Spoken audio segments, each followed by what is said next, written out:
Are you struggling to figure out your volleyball rotations? Do you have a hard time deciding between a 5-1 and a 6-2 offense? In this video, you will learn the 5-1 rotations and how to line up and serve receive. If you haven't subscribed yet, subscribe and hit the bell and to be notified every time I upload a new video on volleyball. Here are the rotations for running a 5-1 offense. It's called a 5-1 because you have one setter and 5 attackers. This is different from the 6-2 in that with a 6-2, the team uses 2 setters and 6 attackers. In a 6-2, each setter sets only in the back row. With a 5-1, the setter sets from the back row and front row. The setter is setting in all 6 rotations.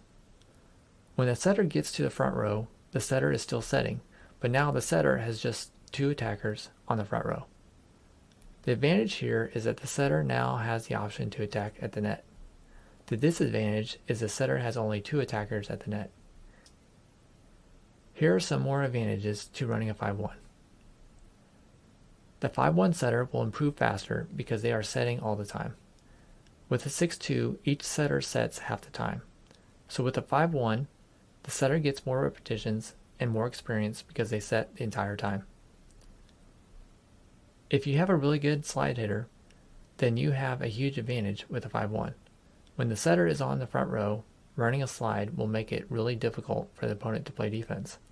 It's hard to prepare for the slide, and a lot of blockers struggle at blocking slides. You may touch a slide or soft block a slide, but rarely block a slide.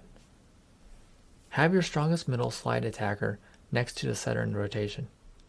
So when the setter follows the middle, the setter can set the slide for 2 rotations. The back row setter can't legally attack in the front row. So when running a 5-1 with the setter on the front row, the setter has the option to attack. The setter dump can be a very effective weapon. Even a simple dump over the net to the middle of the court is a very effective way of scoring, especially if the offense is fast. The setter starts right back. The player opposite the setter is referred to as the opposite or the right side hitter. H1 is the outside hitter closest to the setter. H2 is the second outside hitter. The outside hitter primarily attacks from the left side of the court. After the ball is served, the outside hitter switches to the left side. The right side hitter switches to the right side. If you're struggling to understand any of this, be sure to comment below. Now, if you haven't watched my video on how to avoid overlaps, or my videos on how to do a 4-2 or 6-2 offense, be sure to watch those videos. The link to watch them is in the description below and also in the cards in this video. In this example, the libero will replace the M1 and the M2. In rotation 1, the setter is right back. The libero is middle back. The H2, the second outside attacker, is left back. There are 3 primary passers: H2, the libero, and H1. Stacking is when players are grouped together to one side of the court in order to get an advantage. For example, you may decide to stack players to the left side of the court so the outside hitter is in better position to approach the hit. In rotation 2, the setter is middle back. The libero is left back. The H1 is right back. You can see the players have shifted positions but are still in legal rotation.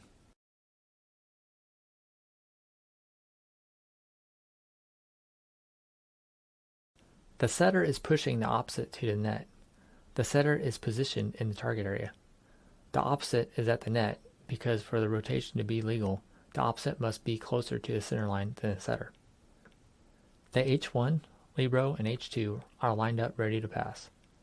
This rotation has one of the most common overlaps: the setter middle back and the libero left back. In rotation 2, the setter is middle back. The libero is left back. The H1 is right back. You can see the players have shifted positions but are still in legal rotation. The libero may need to move to cover more court to receive the serve. In this situation, the setter should watch the libero and make sure there isn't an overlap. You want the libero to get in the best position they can to receive the serve, so it's usually best for the setter to move so the libero can get into a good position.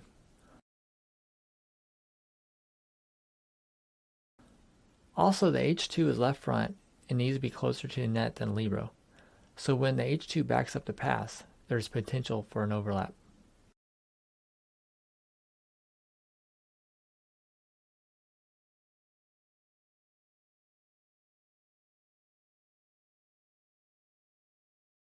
For rotation 3, the libero has come in the back row for M2. The setter is left back, and the two outside hitters are lined up to pass. With H2 at middle front and H1 at middle back, there is potential for overlap. Also, the H2 needs to be careful not to overlap the M1.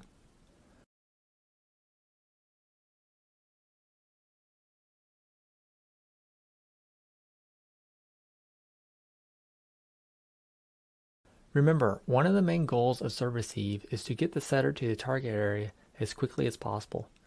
You want the setter near the net to receive the pass.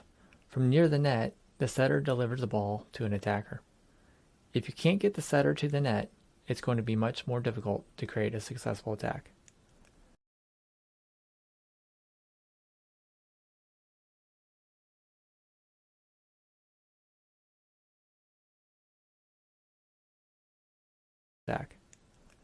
For rotation 4, the setter is now left front. H2 moves to the left side of the court to pass and attack at the outside. The H2 needs to be careful not to overlap M1.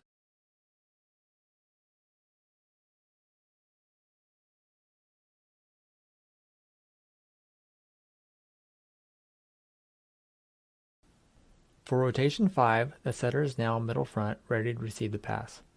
H1, libero, and H2 are the primary passers.